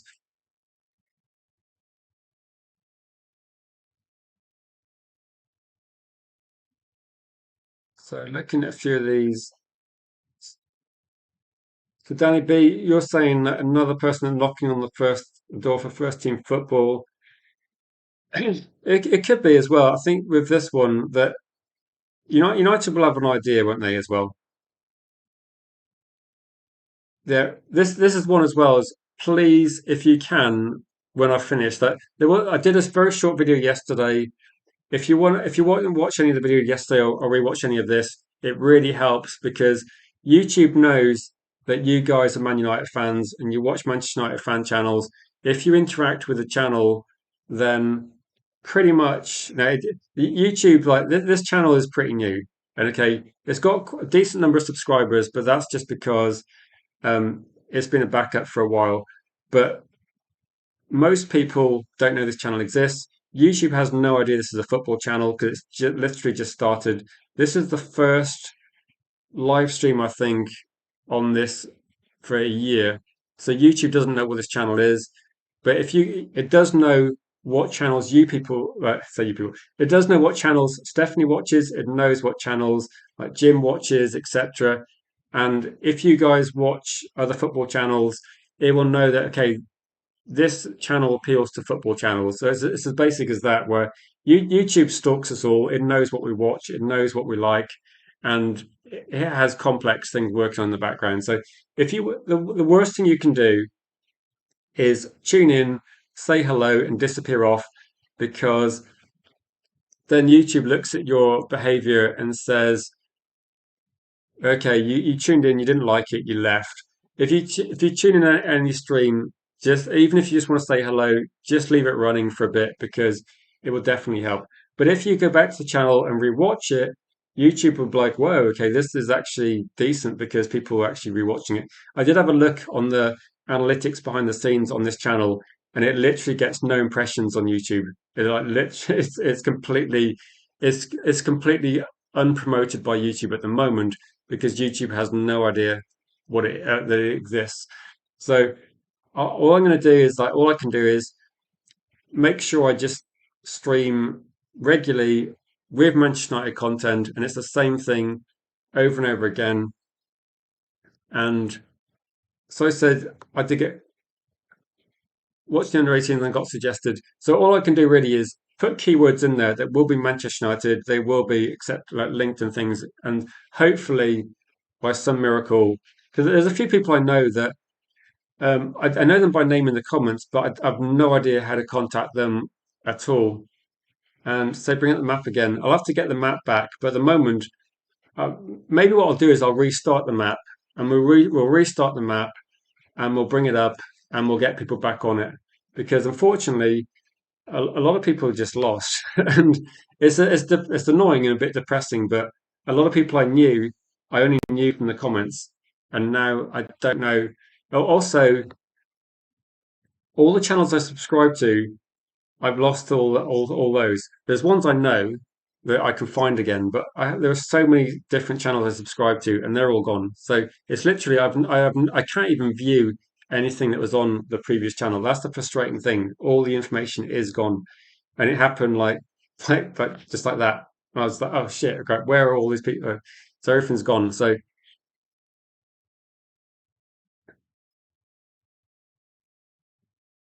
let me go for some of the comments as well. Yeah, drop some tasty comments. I usually reply to them as well. I do reply to a lot of comments, and I kind of miss like there used to be like some regular people that would leave comments, and I don't know how to contact them. So I'll try not to spam people, but it is a bit frustrating. But yeah, that's why around it, one of the things it did make me think of is that there is a bit of a vulnerability in having one platform. And so that's why I've got a TikTok account. I will keep that going. And what I might do is that the pinned thing at the comments is basically a Discord. Even if you don't use Discord, it's worth putting it up there because Discord is incredibly stable. It's very secure. It's encrypted well, and it just means that you can just keep in contact with people on the channel. It's a social thing. That's why I've got it there. It's a social thing, and it's just a way of like messaging people. And to be honest, there's a few people like that I did know. To be honest, actually, I'm kind of limited by the fact there's like hundreds and hundreds of Man United channels, and I will. At the moment, the branding is quite similar, but I'll stick with something for now, and then possibly, yeah. Yeah, so if you want to be like kept in contact with things, the Facebook group and the Discord, again, the Discord is something as well that we are running a fantasy football league, which a lot of people were involved in, and hopefully that people still interested in that. I will start posting it regularly on the Discord as well to put information about where people are as well. So things will still carry on. I appreciate that, Ron. So this has been like the first stream as well, so there might have been a few times where I've just had lots of windows open, and I forgot actually, but before I started streaming, but I actually needed to re-link the streaming software to YouTube as well. But no, I appreciate that, Ron. That I think this is one of the channels where it's quite interactive as well, and we did have and I think we've had this as well. We had a knowledgeable fan base as well, and the fact that people were I do actually I need to post in the chat. I do quite like that the United TV handle. I had to add numbers to it, and I was talking to Helgi yesterday, and he said, "Oh, why not have like 1878 after it?" And that was available. And I was just thinking that there's so many handles that are not available, and there's so many things that aren't available. When you look at Manchester United, unfortunately, there's well, I say unfortunately or fortunately, there are a lot of Man United football channels, and so if you type in any sort of name, it's going to be gone, and you have to add numbers. And the fact that it is actually 1878 was available. I kind of like it because actually I'm looking at it in the comments and thinking, oh, that's quite cool. But no, I did like the other name as well, and I think to be honest, like the name is, I think the name is one of these things where the name you make the name. So the fact that this name is United TV is yeah, it's just a name to start with, but maybe over the next few months and hopefully years, then the United TV becomes more well known, and maybe the name becomes like synonymous with the sort of content we're putting out, and that makes the name cool. I think any name would be okay in a few years' time, but I think initially I quite like it, and I wanted to go quite simple, and, well, it's up to myself and us to make the name cool, and I think we'll do that at some point. And yeah, this is something where when I was actually asking ideas, so one of the things that's really difficult is it's actually really difficult to organize a show where people are available for like like an hour or so. And regarding calling shows, I can 100% do those. And I was thinking that that might be a great way to get the community back together as well, because I've done a calling show where, like, say, Bilal's come on, Wiz Better, JR, Neil, and some of these people, I kind of I can message them on social media, but they don't often use Twitter very often. So that's why we're kind of like going to keep going until we get everybody back. And then, um, so I think also like Ian and other people behind the scenes, like I think Jim expressed interest at one point, but yeah, you can definitely get involved. That's the idea as well. And then we can, because I was thinking like long term, once I get memberships and emojis back, then hopefully we can do like a bigger and better, like, say, thing next season where if we're going to do fantasy football, we can get members involved, and we can have a prize for the highest finisher, etc. So we can there's lots we can do, but I think it feels a little. Obviously, it's annoying for me that we went from like a big place to we dropped down a little bit. So it's a little bit like being relegated. So it feels like we're in the Championship now, and we need to get back to the Premier League. But I think we actually got a good. It's a bit like maybe it's a little bit like to put it in one way, it's a little bit like when Juventus got relegated in Serie A. Then we knew the potential was there, and we got all the team together. We got Bella, we got Bilal, we got Jim, Cody, Ian, we got Berber in the chat as well, and a few other regulars that I was talking to, Danny B as well. So we kind of got the whole team here, but we just find ourselves in a different position, which is frustrating and annoying. And but we can bounce back quicker. I think that's what we can do. So we can bounce back quicker, but it's just really annoying. United versus everybody. Good to see you in the chat, Sean, as well. Did you find this channel? How did you find the channel, Sean? If someone messaged you, then thank you for that. But hopefully, over time, this is kind of the right time to actually, I suppose, to get content out there when it gets towards the summer. So this might be okay. I'm quite. I'll say this. I'm generally an optimistic person, but I have been quite tested recently.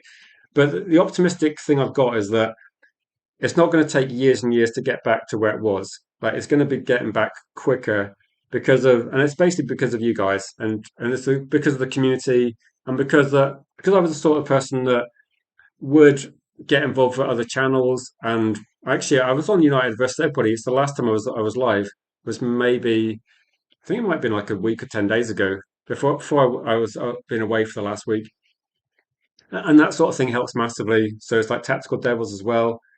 have invited me. There's a couple of people that have been regular guests on my channel as well that invited me on their channel, but I've just not been around, so I can do things quicker. But yeah, and for people as well that if you want to join as a guest when we do a call-in show, again, you don't necessarily need great internet. I mean, it does help. I mean, as long as you want to start speaking and sounding like a robot and going all pixelated, but it's always worth a try. And if it doesn't work, it doesn't work. It's not a problem. But this is why also this stream is a bit too long because I kind of need to build up watch hours and also when you're live streaming, actually being live is when people find your channel. So I kind of ran out of content a little bit ago, but I'm just going to stream for a little bit longer because I may as well, and it might be a way of just people finding the channel and reconnecting, and that's going to be helpful. Yeah, exactly. City break all the rules, nothing happens. I don't even know what I did, and it's like I feel a little bit like Everton, where you think, did we break the rule? I don't think we did do anything, but anyway, there's not much we can do about that. Yeah, no. Also, I would say that I know in the past, like there's probably people in the channel, people in the comments that might have fallen out with other people in the past. It's going to be a clean slate, so everybody's welcome. Everybody's going to be respectful of other people. So if we do a call-in show, everybody can come on, and yeah, it is kind of it's weird, isn't it? It is weird. It is weird. And to be honest, like when we do a call-in show, the more people that join, the better. So if Neil came on just to say he's angry with everything, that's fine. But it's that yeah, Cody came on as well, didn't he? But no, for this one, it's going to be that I think everybody in the comments pretty much knows each other. They're pretty much on a lot of similar channels. So I'll say this that we're going to start from scratch in terms of like a clean slate for everybody. So anyone that's fallen out with anybody in the past, that's going to be forgotten about. I know that I probably annoyed some people in the past as well. But it's not intentional. It's not intense. But sometimes people get frustrated because they don't understand that I think they don't understand that the stream is a discussion stream. So if I put a news story up there, there's no way I'd believe half of what I see on social media, and there's no way I'd pay 90 million pounds for Rogers. There's no way I'd pay 100 for Diomande. But we discuss it as a sensible group, and we come to a conclusion that United will probably just be buying, I don't know, a cheaper option. Welcome, Luca. And why are you not on YouTube, Luca? I've literally been like cancelled and come back, and you're still not sure what you want to do. But Luca, I think you're subscribed to this channel, so I appreciate that for getting involved. And I will be the only change on the channel will be that we won't be doing anything that's non-Man United content. So in terms of like focus and interest, that in the past we covered. Now we covered a few things. Then we used to cover the Champions League, and at the moment, I don't think I will be covering anything non-Man United. I think I will just be focusing purely on Manchester United, and that might help in terms of like getting back to where we want to be. Because I mean, I say my interest in Arsenal only kind of extends to I'm just kind of happy they lost.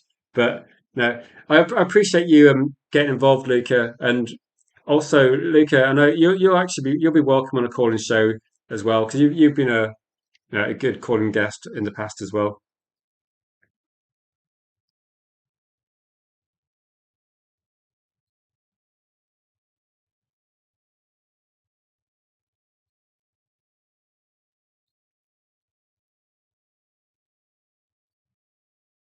The same. I predicted an Arsenal loss in yesterday's stream. I mean, I can't remember was Manchester United's last game a 2-2 draw? It feels like it's about a month ago because since Man United last played, there's been an international break, there's been Champions League games, there's been an FA Cup game. I visited like both sides of my family in different places in the UK, and I come back and it's still like another bloody week until Man United play.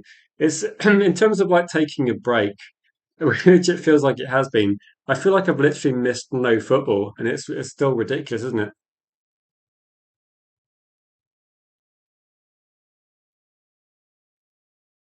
Yeah, I thought it was that I was actually joined. I joined a space a few days ago, And I was thinking that the last game was like Maguire sending off 2-2. I believe Maguire's going to miss one game, isn't he? So is that Maguire out for Leeds? I might have time to do something tomorrow, but yeah, it is a bit crazy, isn't it? But Sean says we need to strengthen several positions. I also think there's evidence to suggest that simply throwing money at it isn't the solution. No, I think with this one, there is one story where I put up at the start of the stream just to illustrate a point, and the point really was that I think Manchester United they're claiming they've learned from their mistakes, which let's hope this is the case. I think what's actually happened is people that made mistakes were replaced by people that made sensible decisions. But what we're saying here is that I think Liverpool have shown that you can't just throw money at the situation. How much money did someone like Anthony cost? How much money did, say, for example, Sancho cost, or Harry Maguire cost, or Anana cost? And you look at Manchester United now and think, like, Lamans is the cheapest goalkeeper I think any top club bought last season. I don't think many people bought a cheaper goalkeeper. And I'd argue that Lamans was just evidence that if you get the right mentality, the right skill set, and you've got a lot of the fundamentals correct, that player can adapt and improve. And to be honest, he started off quite good at Manchester United, and he's just got better. And if you look at the other players as well, a lot of the transfer fees are sometimes just crazy hype, and I don't understand what it is about how how was Tyler Dibling supposed to be 100 million? That was the one where when I saw it, I was like, okay, he's not bad, but this is a crazy valuation. And no, I don't think Manchester United overpaid for players either recently. I think we maybe have signed like Agate and Xerxes. I don't think were the best signings, but we at least we didn't pay crazy money for them. Like, okay, Agate a bit too much, but Xerxes wasn't loads. And okay, if a signing doesn't work out, it doesn't work out. And if it doesn't work out and it costs say 30 to 40 million, it's a lot better than a 70, 80 million pound signing that doesn't work out. So maybe with this one, I do agree with Sean that it's not necessarily about what's the cheapest option or throwing money at it. So if United are looking at the these are the three options I see regularly linked, then they're all going to be different prices. Maybe what it is like looking at it and go, right, Diomande, is he ready for the Premier League? How's he going to do? How's he going to cope? The other two players we know about them in the Premier League, what's going to be the best option? Are they going to be able to go to Manchester United and step up, or is it going to be too big a move? Like, are you going to have a Zaha situation where it didn't work out? And you think, okay, maybe he's better at a different club. I don't know. Or you can have a situation where I do believe that Cunha will just step up and get better. I think Benjamin Sesko maybe made the right decision, stayed in Leipzig a bit longer, got himself ready for the Premier League. I think he looked, potentially he could be very good next season. He's decent this season, but he could be getting better. I think Luca. I do say this like honestly, Luca. Then you've been a good guest and good support of the channel. I just don't like Arsenal. It's not personal. It's not personal. But in terms of Arsenal content creators, I think I don't know. I think I kind of tune out a little bit because it becomes a bit binary about everybody wanting Arteta sacked. And to be honest, I don't really care what Arsenal do. It is difficult. But did we see the Garnacho interview? Matured realism that he finally understands the place of a 20-year-old and shows regret. Um, I don't know. It's like one of these things, isn't it? You don't realize what you got until it's gone. And I think Garnacho, maybe it's maybe with Garnacho. Do you know what I honestly think? Like with Garnacho, obviously there's attitude issues, and I don't think he was sensible. I think the problem is Manchester United also had a manager out of the depth. They had like, is it sensible for Garnacho and Mainu to essentially go from being academy players to first team players week in, week out? And I don't see Manchester United actually developing or coaching these players as well. So I mean Garnacho, he played pretty much every game for Man United before he left, didn't he? And the question I've got is like for Garnacho is maybe you know part of it's him, part of it's the club. Like the club should have had they should have had more options. So they didn't need to keep Ganacho, play him every single week. But also Ganacho needs to realise that he joined Manchester United, and as soon as he got into the first team, as a fan, you look at it and go, right, that's the start. You got into the first team, you've got to develop, you've got to improve. And I just didn't see that from Ganacho. I didn't see, like, for me, like, it's good, like, Ganacho put in some decent performances, but I don't think Ganacho was ever at the stage where Ryan Giggs was at a younger age and a Cristiano Ronaldo. Cristiano Ronaldo had the attitude to learn and improve, and I just didn't see the trajectory being the same. I didn't see Garnacho improving year on year. That's what I saw the same player that came on for 20-minute cameos, essentially just not improving over 90 minutes. And yeah, I don't think there's a way back at Manchester United at the moment because it's just not it's not worth it, is it? That is Garnacho really going to change, or you can put out whatever. Like Garnacho will be aware of how he's perceived, and in a short interview then you can say whatever you want, can't you? But I would say the reality is on the pitch that has he improved? I don't think he has.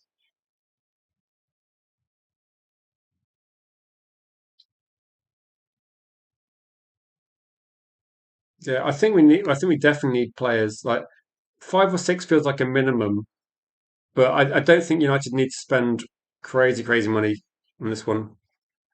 Um, yeah, I could stay on to like 4 actually, because that would be a long stream. But again, like I said, it's about visibility at the moment. I'm going for the opposite of Manchester United's transfer policy last season. I'm doing a bit of quantity over quality for the stream today. But again, it's probably easier just to say. Ian says Ganache is reaping what he sowed. Good riddance to absolute rubbish. And Bilal says no thanks. Yeah, to us actually, as soon as Ganache left, I kind of stopped caring whatever Ganache did. Like, yeah, there are a lot of aggregator accounts on Twitter that if Ganache got an assist, people go, "Oh, Ganache's got an assist," or if Ganache didn't start, people will be saying, "Oh, Ganache's not starting." To be honest, I don't really care what Ganache does. He's not a Manchester United player anymore. I don't think he's going to be a Manchester United player ever in the future. And I don't think he should be. That yeah, Ganache is gone. He had his chance. I'll put it this way: the fact that Ganache got moved out of the club quickly, and the fact that Manchester United are doing the same with Rasmus, I think it feels a little bit like what's the best way of putting it? It feels a little bit like you've got to have standards, haven't you? And if you have a player at your club for a couple of years and you don't see much from them, you have to move them on and just take emotion out of it. That if Manchester United signed Cristiano Ronaldo and 2 years later he was effectively the same player, you'd look at it and think, okay, maybe we've got it wrong. But we saw with Cristiano Ronaldo, we saw big jumps in improvement over a couple of years, and 3 years later he was like a much different player. And I don't see that with other players. That at the moment, Dorgu's kind of halfway through that, and you think, okay, he's shown a lot more improvements under Carrick in the last few matches. If he comes back and then carries on, you think, okay, yeah, he's on the right direction, and everything's going good. If you look at Cunha, last 5 games, last 10 games, compared with the first 10, you're seeing big improvements, and that's kind of normal because he's going to have to adapt to how Manchester United play, and what Bruno does, other players, and new teammates, etc. So I think the first year you don't always learn. Sometimes you can tell if a player's a good fit, you can tell quite quickly sometimes, but you don't always. Some players it's going to take a little bit longer. But I think 2 years is fine. I don't mind the 2 year thing. That's why people will still say should Xerxes get more time? Agate, I think they've had time. They've had chances. They've had matches. They've had. If they were going to do something, they'd have done something by now. I think is my opinion. I don't want to be harsh, but you have to be realistic and say United can't keep too many passengers. Like you've got to try and move on. So let's Yeah, J is a massive talent. It's really difficult when you're playing, if you're playing with a group of people where you're potentially levels above them. It's a little bit like having, say, Cunha at Wolves. When you're at Wolves and you're Cunha, you're doing a lot. You're the talisman of the team. You're the main guy. When you move to Manchester United, there should be other qualities there. You don't have to do everything yourself. It's going to be difficult.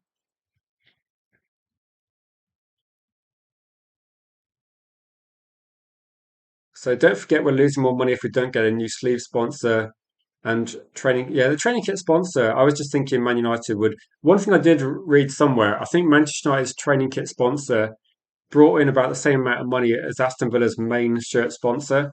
So the levels are completely different, but it might be that United will be in a different position, won't they? When they've got Champions League and we're finishing like third in the league at the moment, you'd look at it and say, yeah, the sponsors will come in. It's probably, to be honest, it'll probably be a good time to actually get some new sponsors. So I don't worry too much about it. So actually, one thing that before Ineos came in, one thing that Manchester United were very good at was in getting like the sponsorship deals. Like we do have some of the better sponsorship deals, and say yeah, I'd say that one of the things is that when transfer fees are discussed regarding Agate, Rasmus, trying to think who else we got recently, Xerxes. A lot of the transfer deals will have add-ons. I'm pretty much guessing that if Manchester United go a season where Rasmus scores 3 goals and Xerxes scores 4 goals or something, or 3 goals, they're not going to be triggering the add-ons, are they? So they might actually not cost as much as reported as being the maximum price. But yeah, no, Agate, everybody talks in euros, don't they, when it's Manchester United, but £42 million, I'm guessing there's no add-ons to that. Then he's been there 2 years now, isn't he? So I think in terms of like profit, although Manchester United shouldn't be too much of a bad situation, we'll get him moved on.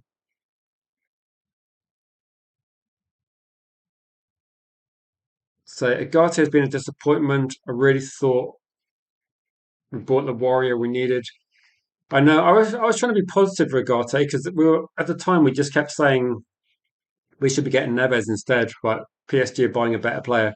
I think that I was talking to a couple of people recently, and it could be that Agate with Mendes, then there's probably more to the deal than just Manchester United and a footballing position. There is like super agent and contacts and other things behind the scenes regarding this one. So I think sometimes you see some players moving clubs because you need to get an agent on board to get other players from that agent.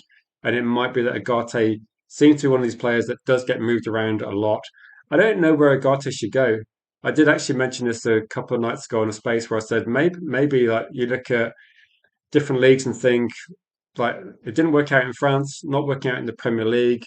Maybe in Turkey, there's an option. Like you get to play in the Champions League. It's difficult to know, isn't it? Cheers, cheers, Ian. Appreciate that. Euros try dollars. Yeah, one thing I've seen is that when people talk about the price, if it's Manchester United, it's euros and they include the add-ons. And then if you want to make it look like City have got a good deal, then you forget the astronomical salary and you just like say you quote the price differently in pounds. Yeah. But I'll say not sure about Diomande. Diomande is like one of these players that he's very good, but if you look at the age, how much has he played? It's going to be one where I don't know. It's difficult, isn't it? If he played for Leipzig for another full season and stepped up even more, then yeah, maybe is Diamande going to be playing in the World Cup? Maybe we can have a look then and see. Yeah, I thought that when people look at different leagues, one thing that's been like apparent in Turkey is that a few teams like Galatasaray, for example, they've handed out incredibly large salaries, which I'm not saying Agate should get that, but it does mean that his salary is not an issue, whatever it is. And then looking at this and thinking, well, then you get to also play in the Champions League or Europa League every single season if you're in one of the top 3 or 4 teams. And maybe, no disrespect, maybe it's just that the Premier League's too difficult for some players. The demands are pretty high, and I don't know if you go to the German league, you pretty much got to play for Bayern Munich or not win anything. So it's not ideal either. Maybe Serie A is one where at the moment the level in Italy isn't as high as it used to be. So maybe there's that one. Yeah, I don't know why Manchester United for some reason decided just to do no deals in January.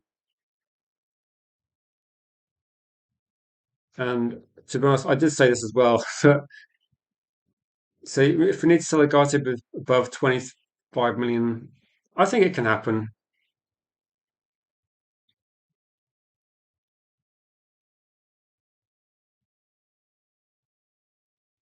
Yeah, I think it's difficult, isn't it? When you look at players that like Diomande is one of these players where if Manchester United had if Manchester United had the team fixed and the top 11, like we had the 11, it's a bit like when Manchester United bought Cristiano Ronaldo.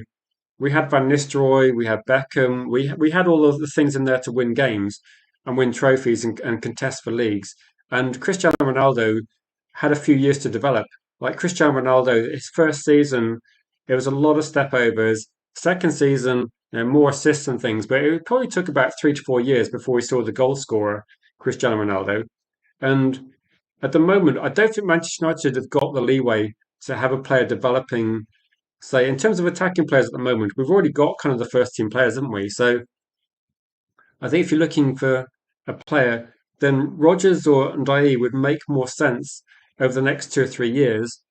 And I'm also looking at the team in terms of balance at the team. We've got quite a few younger players in now.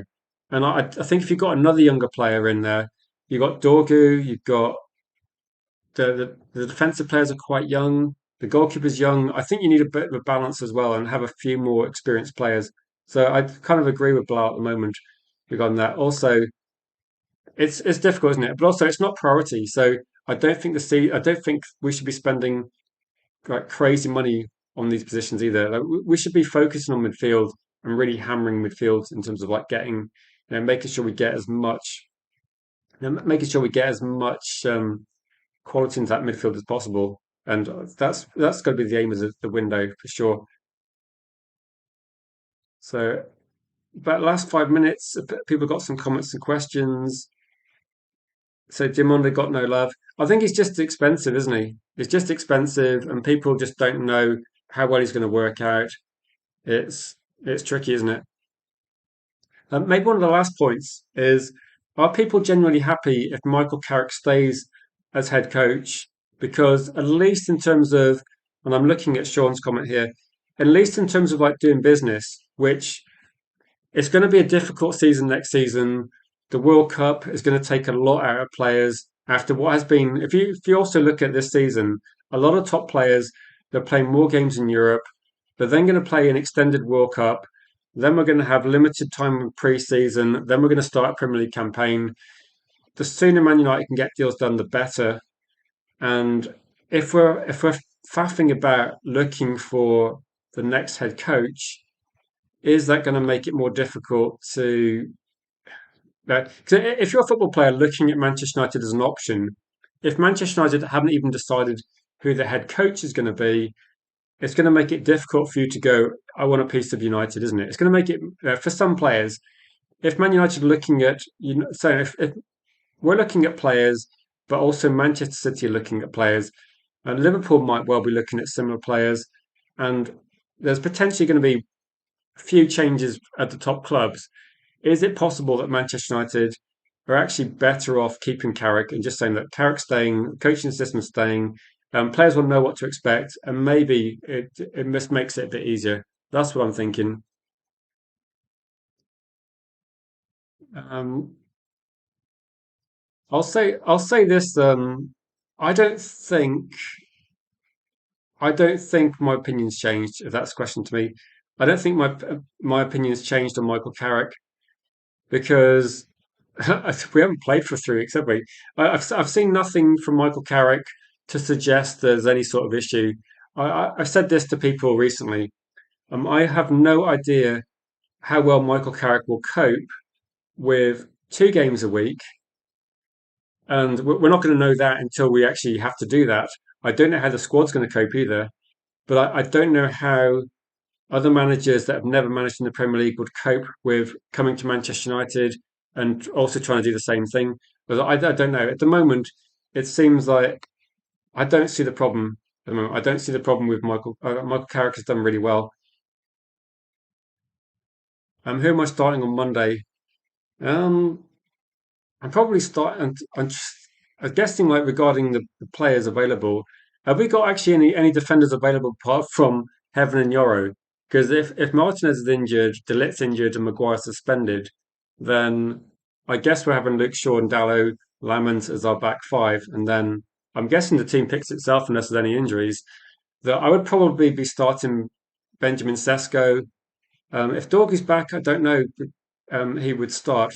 I would probably I would probably be having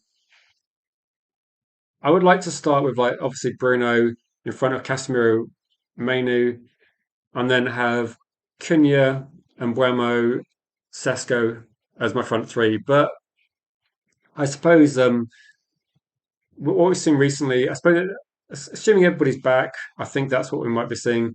I think Martinez possibly on the bench if he's coming back as well. I don't think we'd be seeing anything. It's going to be a bit annoying because I think Manchester United would love to have a pairing of a more experienced centre back with a younger centre back, but I think Heaven and Yoro might have to start. Maybe you could have players on the bench. Um, but no, I think from Man United's attacking perspective, obviously Bruno is going to be in there. And I think maybe Cunha and Buemo and Sesko would be my starting option. But you know, if Sesko doesn't start, then you probably have Buemo up front with Amajali starting. I think, to be honest, actually against Leeds, I think Leeds have got a reasonable amount of players out injured as well. That from you know, it feels crazy because it's so long since we played that I don't know whether Man United are going to be a bit rusty. It's one thing not having 2 games a week, 2 or 3 games in like say 8 9 days can take it out of your players, but not playing for weeks is also difficult as well.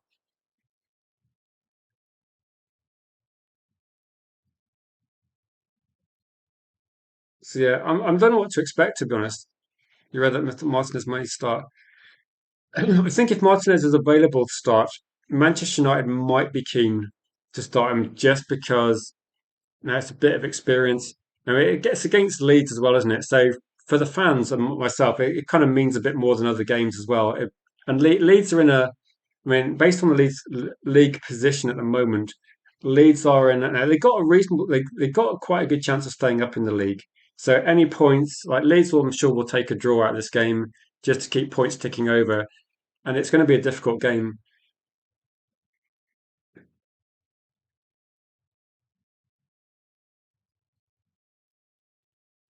Yeah, I'm also if Manchester United had been play, if we played this game a couple of weeks ago, I thought I'd be a bit more confident. I'm just wondering whether it's a bit of rust. Man United just don't play much football, but I suppose it's probably the same for Leeds as well. I can't remember if Leeds played in the FA Cup or not, but it feels like we just haven't played football for a long time.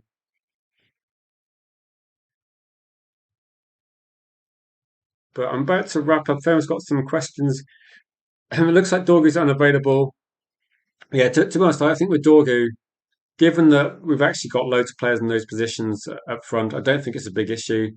I think Dorgu would be eased back gently as well with 1 game a week. So maybe I don't know if I haven't read much about Dorgu, but maybe he's going to if he does when he does actually come back eventually he'll be some starting from the bench, I guess.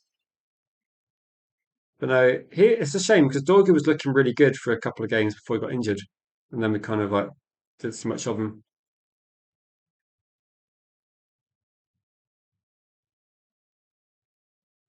Does Sesko start? Um, I think I'd start Sesko, but I'm not sure if Man United would. I'm guessing next season he definitely starts games. This season hasn't really, as they say, I think it's against Leeds, isn't it? I think United always look better with Sesko on the pitch, and what we're starting to see recently is with people. If you've got Mbeumo on the right and you've got Bruno very central, You got two people capable of putting good crosses in, even like even though Dallo can put crosses in as well. And I think we're starting to see Benjamin Sesko start to anticipate those crosses and make good runs. I think Sesko causes problems in different ways, like not just aerially as well. I think Sesko has to start. Then that's what I'd be hoping as well. If Leeds are gonna be very defensive, like Danny B saying against the back five, if Leeds are very defensive, then one of the things to put pressure on is going to be Manchester United winning second balls. Sesko can win everything in the air, no problem at all. And then if you've got people like Mbeumo, Cunha, and there, it's going to cause problems, isn't it, for Leeds? I think he's got to start. I think otherwise, then Mbeumo, you got like Sesko's almost a foot taller than Mbeumo as well. I think Sesko has to start, but if he doesn't start, then maybe it's going to be one of those situations where Man United will be looking at bringing him on fairly soon, if depending on.